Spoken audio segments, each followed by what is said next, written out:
Ladies and gentlemen, please welcome news anchor, BBC World, Adnan NAWAZ.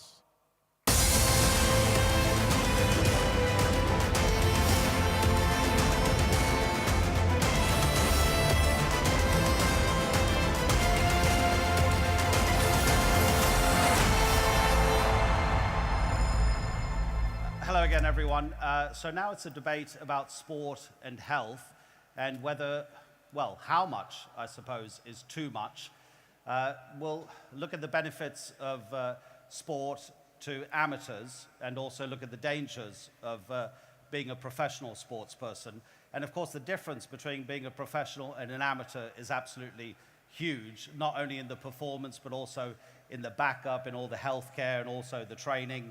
The healthy lifestyle and the continuous training patterns of professionals give them the advantage of, it's going to be proven, I'm pretty sure, of a longer life. And it's not just that. If you're a winner and you get rewarded with gold medals, you get lots of praise as well. There was an interesting study done in the United States that doesn't actually pertain particularly to sport, but it could do. And that found that Oscar winners and presidents of the United States had a longer lifespan than a normal citizen. And they concluded it was because of the feel-good factor that comes with that sort of praise. Let's bring up our panel. They are all doctors, so if you have any issues, then you know where to go, okay? I mean, some of them have also been professional athletes in the past. Ladies and gents, you'll find your names here, so if you just take your seat. And as they sit down, let me just introduce them. Mohamed Ghaith KUWARI is Director, Healthy Lifestyle Program at the Aspetar Qatar Orthopedic and Sports Medicine Hospital. He's working and promoting physical activity at a community level, also previously working in primary care level in child health, amongst other areas. Rania ELWANI, former Olympic swimmer, and you're the first Arab woman ever to reach an Olympic final, so congratulations for that. You also represented the IOC athletes in the organization's medical commission. You also work with WADA, the World Anti-Doping Agency. We'll talk about there is obviously, some sort of physical benefit that the dopers get, but how about the damage as well? Dr. Stéphane BERMON, you're based in Monaco. You're a former professional snowboarder, which I thought was very interesting. And you're now sports physician, exercise physiologist at the Monaco Institute of Sports Medicine, member of the IAAF's Medical and Anti-Doping Commission. And then we have Jean-Francois, TOUSSAINT, cardiologist. And, well, you've written this report for the French government, Jean-Francois, which we will talk about as well, which talks about the health benefits and the avoidance of injury from participating in a healthy lifestyle and also playing sport. And then we also have Cees VERVOORN, and you have something in common with Rania, Cees, because you were also a former Olympic swimmer, former vice director of elite sport at the Dutch Olympic Committee. You also work with anti-doping in the Netherlands, formally, and you participated in the Olympic Games as an athlete and also as a coach. So the experience amongst you is absolutely immense. Jean-Francois, let's start with three names, okay? I was reporting on all three of these when they died. Miklos Feher, 24 years old, Marc-Vivien Foé, probably the most famous of them. So you'll know where I'm going. He was 28 years old, the Cameroon international. And Antonio Puerta, the Sevilla player, was 22 years old. They all died of heart attacks or heart-related injuries that they sustained on the pitch. They didn't all die on the pitch. Antonio Puerta died 3 days later in hospital after suffering a series of cardiac arrests in a Primera Liga game. Can those kind of sudden deaths be prevented? Well, this is a very tough subject. Obviously, we speak of life and death here, and entering that debate is always a way to understand how prevention will reduce the risk, not annihilating it. We cannot stop the full, because 1/3 of these sudden deaths, the first symptom will be the last one, meaning that you enter into the disease by stopping your life. So this only way to do that prevention was seen in the basketball, because they had also suffered in the USA professional basketball in the 90s such a series of sudden deaths, and they showed how to make that programs by looking at the detection, getting stress test, getting echocardiography for professional athletes, getting MRIs with magnetic resonance, and having progressively entered that, you reduce a little bit because you enter to these cardiomyopathy that will have those sudden deaths. But some of them will still remain undetectable at all. I don't know who wants to answer this question because I don't believe any of us are necessarily experts in American football or indeed the brain functions. But in American football, I believe it's almost been clinically proven that the big hits in that sport do lead to brain damage. Stéphane, do you want to take this? Yeah, there have been some studies.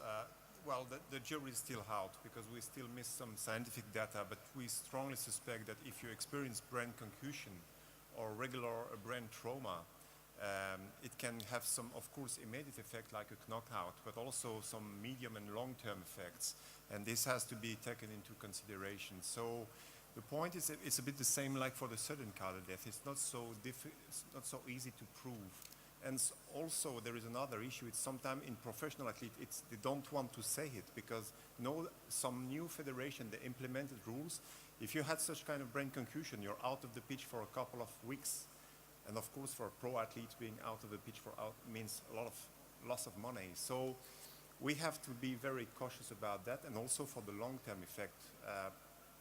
The only data we have are coming from necropsy or autopsy, and of course it's difficult to prove, but we have some strong suspicion. We should be cautious. And also, we have some genetic marker showing that ApoE, for instance, is a genetic marker showing that if you go for brain concussion, according to the genotype you have, you will fastly or slowly recover on long term from this. So this is also an ethical issue. If you have your kids that would like to enter this kind of contact sport like rugby or American football, and what about if I do the genetic test for this guy and if it's positive?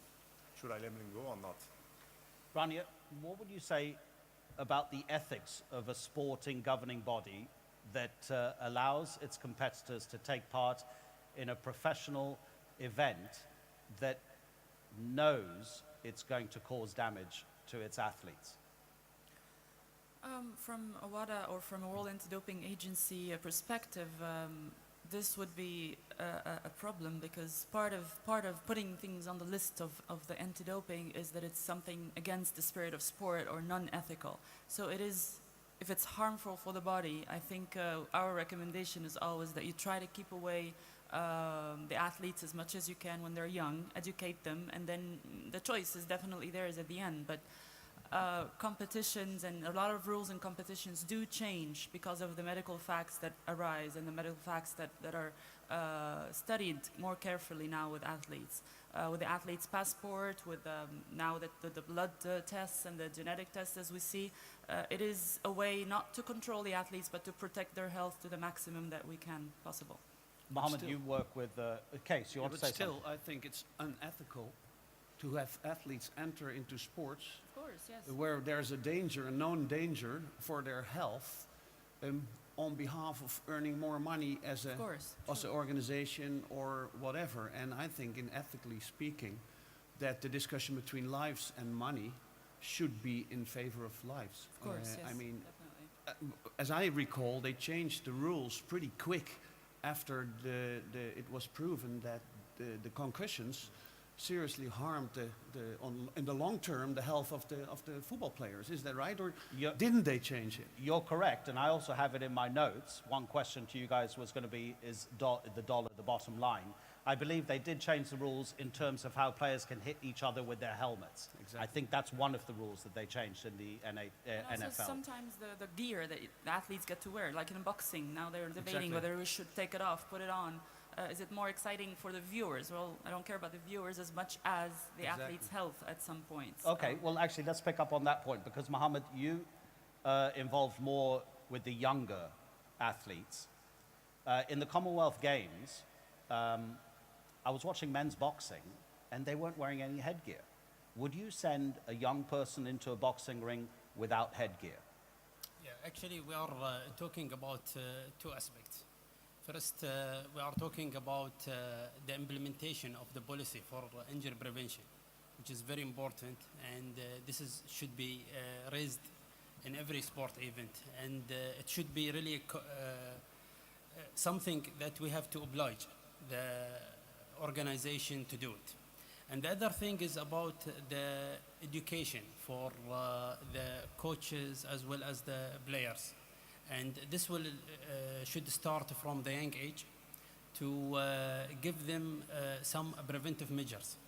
And actually this area about the injury for sport-related injuries is still under research, and we are focusing more on gathering a lot of knowledge because of the variety of the sport and the variety of even the injuries according to the sport. So epidemiologically they should understand it more. They have to take more action in awareness and policy as well. So for young athletes, I think they are at risk from injury because you have to focus more on their type of training, even not only the load, even to take the measurements that protect them from the injuries. Okay, Stéphane and Jean-Francois, possibly, because you come from a country that loves its rugby. We've talked about American football, and it's worth noting also that sadly 3 American football players in college football in the United States have died very recently. And that's something we've already talked about in American football. And Rania mentioning all the padding and the helmets that they wear. In rugby, they don't wear that. Lawrence Delalio, the former England rugby union captain, told me once, he said, for the duration of an 80-minute rugby international, it's like being the equivalent of being in 2 or 3 car accidents. This is a very violent sport. What about the injuries that come from that, the evidence that has emerged of what might happen to a professional rugby player later in life? Do we know anything about that, Stéphane? Well, we have very few studies. There are some studies that were conducted during a rugby tournament in high-level rugby players showing that it generates a huge amount of cost. Because if you look at, they were not professional, but they were high-level rugby players. And if you look at the medical-related costs within the week or 2 weeks after the competition, you have to spend a lot of money for this. So this is one point. There are some studies, but you know, as always, if you want to change the rule, you have to do it on fact. And to get the fact, you need to do epidemiological studies, and it takes a lot of time. First, the athletes should play the game. I mean, they should accept this kind of studies, especially if you want to work on elite athletes. It's not that easy. And then once you get the result, then you can have the real fact and change the rule and bring more protection or take adapted measures. That's not that easy. But still, people are looking for that, yes. Case. Yes. There was a study a couple of years ago on the Olympic population, every athlete they could trace back, and the average population. And it turned out that despite all the injuries, all the doping, and all the things they were using or not, the Olympic athletes had a longer lifespan, and my next door neighbor said it was 6 years, than the average person. So being active in general is good for your life expectancy. And I remember that, well, in the book there's this question about would a sedentary life cost less than the injuries in a sporting life? And we know that it costs much more sedentary life than a sporting life because they not only live longer, but they live longer healthier. So the last 20 years of their life doesn't cost as much for an athlete as for a sedentary person. Chronic diseases, obesity, you name it. So at the end, if we have to choose, I would still advise everyone to go do sports. Okay, Case, you've moved the discussion on very well. I was just about to do that. Jean-Francois and Mohamed, you both want to say something about what Case is talking about. Mohamed, go ahead. Yes, actually for recreation sport and professional sport, we have to have some responsibility to recreational sports. Because if we are agreeing on that sport could be a preventive factor for many diseases, and this is proven, we have to address the aspect of the side effect of this sport. It's like a medication. You have to monitor this medication very well, and you have to design it or making the dose of this medication according to the need of the population. Because when you move in your life, you move from one stage to another. And even if you are a professional players, you will suffer from some consequences. So this needs a lot of changes in our language to the public when we are speaking about recreation sport, to be active and to be healthy. Okay, we're talking about the advantages now of a healthy lifestyle, a physical lifestyle, Jean-Francois. And in fact, this is really the good balance for the policy on that. And national and international policies should take all the results of these epidemiological studies, because then what you see is when you take a non-moving population onto a moving population, so they start sport, they start physical activity, then you earn 3 years at the end of the follow-up, a very long follow-up and very large numbers that are proving that. But if you are a high-level athlete, then it's 6 years, as mentioned, Kees. So the 6 years is coming from the predisposition, is coming from genetics, from many things, but still, even if you are a cyclist in the Tour de France, exposed to high-level and high moments of doping, or to high concussion rate into the American football, still you have those 5 years, 6 years sometimes, that show that you are in this healthy worker effect, that is selecting, and this is a process of sport, selecting the guy that will, under the load, that will still remain able to improve and to progress. Okay, Cees, say something, and then I want to just ask Rania about being a professional. Because we have a huge problem. My colleague yesterday pointed that out also. The high-quality elite sport is not pulling the sedentary people into activity, because they think, well, they are so good, I'm not, I stay sedentary because that fits me more. So we have to find a way to get all those people active, at least active, walk the dog 3 times a week or whatever. But if you do that with role models like the Tour de France winners or the fabulous athletes we have here, it sometimes scares them away from being active because it's so far out of their reach. They are actually scared of it. In fact, the fact and the load that we are giving on the shoulders, it's right there. We have been sitting for 2 days now, and this is a huge sedentary load that we impose to our audience. So we should end up that session standing up. It's very good, because apparently standing up is so much more healthy for you than sitting down. Okay, so the benefits are obvious, both to professional athletes and also to amateurs. And in terms of national budgets, in developed countries, it's shown that developed countries spend 10% of their national budget on healthcare. So presumably, if they invest a bit more in sport, they will be able to reduce that amount that they're spending. Rania, as an Olympic swimmer, Cees, you were also one. When you were at the height of your powers and all the training you were doing, did you have to sacrifice something socially in terms of your lifestyle? Because can a professional athlete go to a nightclub, have a cigarette, have a drink? Did you sacrifice? I didn't have cigarettes, but Sure. yes, of course. There's a we do sacrifice and give up a few things that we like to do, but part of it is because you had a goal and you have a certain schedule that you have to follow. But of course, we had our times off and we had our vacations. But I want to go back to the point you were discussing about how much sport we need in our life. As professional athletes, you have a goal, and you try to be healthy with your nutritionist, with your coach, with your psychologist, with everyone, to try to make you healthy enough so that you can compete at your highest potential. Unfortunately, after we're done, we lose that motivation. After we retire, for a while, you lose that motivation because you think you're always taking care of your body for a certain purpose. You don't think that you're doing it to be a healthy individual and to live a good life. So actually, personally, I had this problem because I went into the medical field, I got carried away with kids and practices and other things in life, and then you realize that you're not as healthy as you used to be, even though as an athlete it was too much dedication to that physical training that we used to do. So recently, even I was not feeling well, and my doctor said, well, you just need to go work out. I'm like, okay, 17 years was not enough. We have to do a little bit all our life, and just to be healthy. Psychologically as well, the athletes are used to a lot of attention, a lot of competition, a lot of winnings, even losses. These are a lot of psychological events that you handle and you go through. When you go to a sedentary life after that, or you go to work, the stress of work, we're not handling as much as we used to before. So sometimes not being exposed to that much stress makes you handle the little stress not in the correct way. So it does affect you better. Some athletes, they go into depressions after staying away from sport for a long time.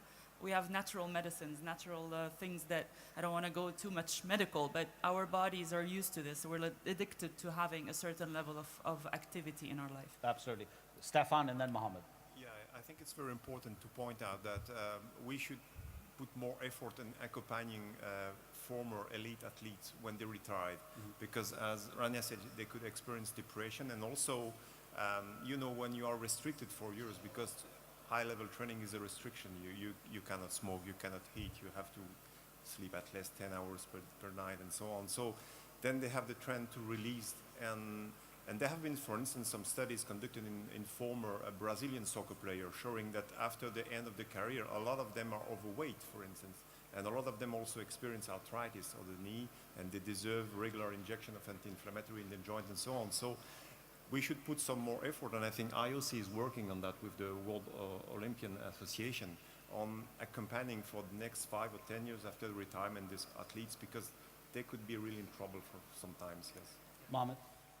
I do agree completely that we have to address the issue of post-retirement care and the continuity of the care of the athletes, because the consequences and the change in the lifestyle, it should be managed during this period. But I will bring another point, which is in the start, because if you address the physical activity for the whole community from the early childhood, you will get the elite athletes.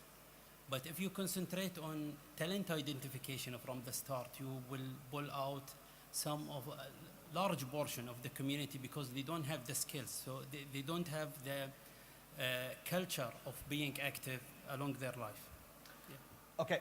Okay, guys, we're going to move on to amateurs in a moment. Just quickly, make your points. Cees? I do worry, though, all those, here we're in a room with believers, but there are many non-believers out there, and most of those non-believers are the ones who decide whether we help people being active for the rest of their lives or not. We in the Netherlands have a problem with physical education 3 hours a week at the youngest level of the primary schools.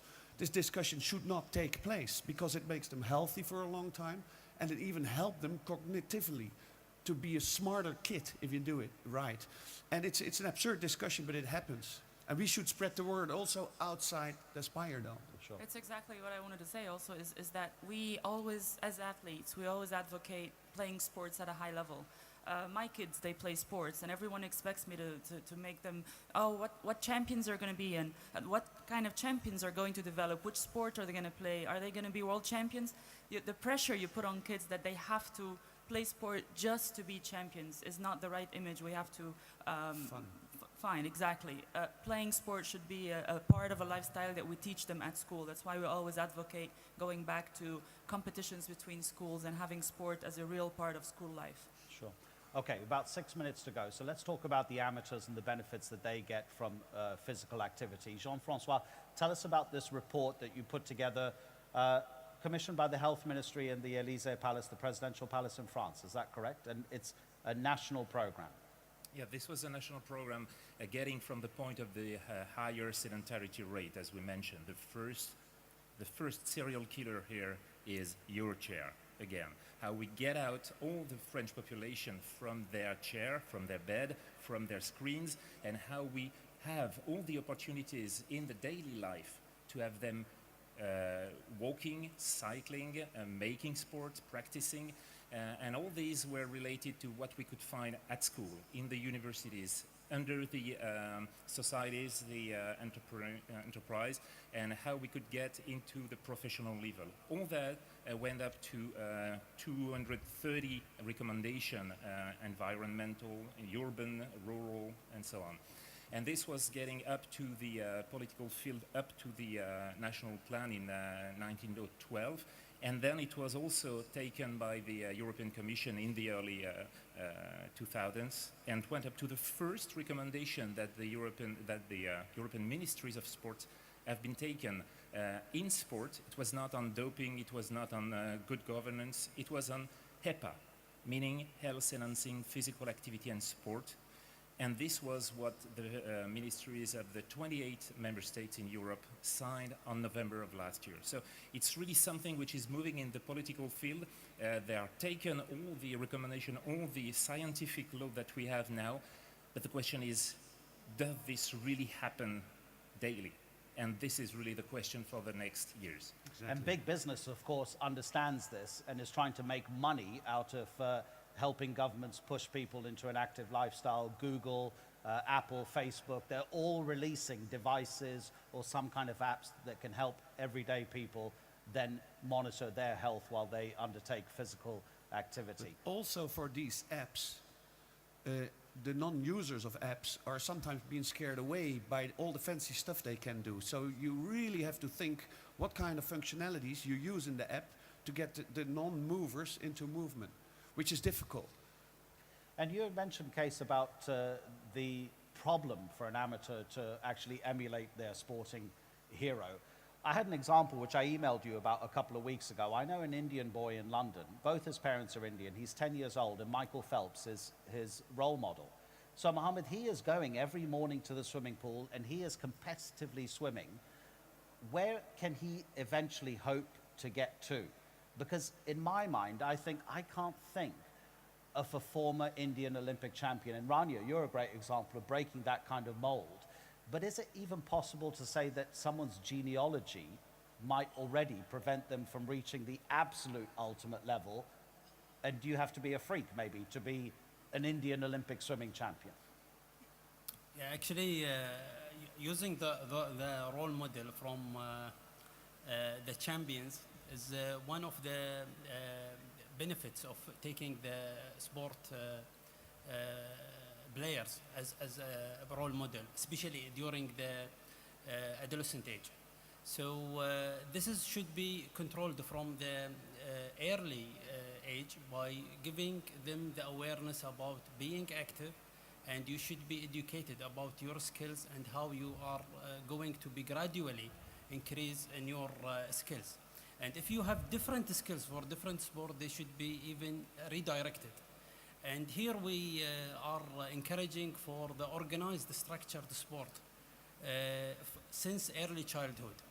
So you can prevent even the side effect of taking the wrong role model, or even increasing your load in a non-professional way. Rania, if this boy were as determined as he is now for the next 10 years, I could see him in an Olympic Games. What would you say to him? His mum wanted to watch us. He said, okay. oh, definitely talk about my son, because you're completely right about him trying to be Michael Phelps. I think part of having a role model is helping you reach the best potential you can be at. So having a role model does not mean I have to be exactly like him, but I train like him, and I think like him, and I go to school, and I try to be do everything that would get me to reach my highest potential. And that's what I do with my kids. You don't have to be the world champion, but if you reach everything your body and your surrounding helped you to reach, this is what then you have succeeded.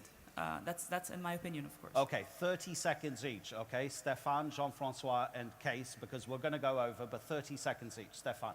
Well, okay, a point we have not discussed yet, but if you want to promote physical activity, you should know that in worldwide, most of the people, more and more people every day move from campaign to cities, and sometimes big cities. So one day we should have a discussion with architects and people designing cities to make cities more friendship for people who would like to spend more time in physical activity, just walking or taking stairs instead of lifts. I think that's a critical issue to be discussed soon. Jean-Francois. Yeah, and environment and genetics, it's really how we have to handle that. We improve our knowledge on genetics, ACTN3, HFE. A lot of genes are now known to be only associated with performance. But you can never say to some of your sons, some of your girls, well, now you are not skilled to do that. You don't have the genes, you don't have the predisposition. Yes, they have a lot. We don't understand the complexity of the interrelation. We have to work on that between all those elements that we will improve to get to the best potential they all have. Yes, very short. I completely agree with Rania, but to the little guy, where is he? Is he sitting back home? No, he's at All home. right. Yeah. Just make sure that every meter you swim, you have fun in what you do. And then you will reach your own potential, which might be Olympic champ and might be a happy person, a happy, healthy person. So have fun. Ladies and gentlemen, the doctors. Thank you very much indeed. Thanks a lot. Okay, so we've got a 25-minute coffee break now. There's also a friendship tournament going on during that coffee break. You can do capoeira, that traditional Brazilian sporting kind of cultural dance as well. And obviously, plenty more coming up later in the day. Enjoy your coffee. Thanks a lot.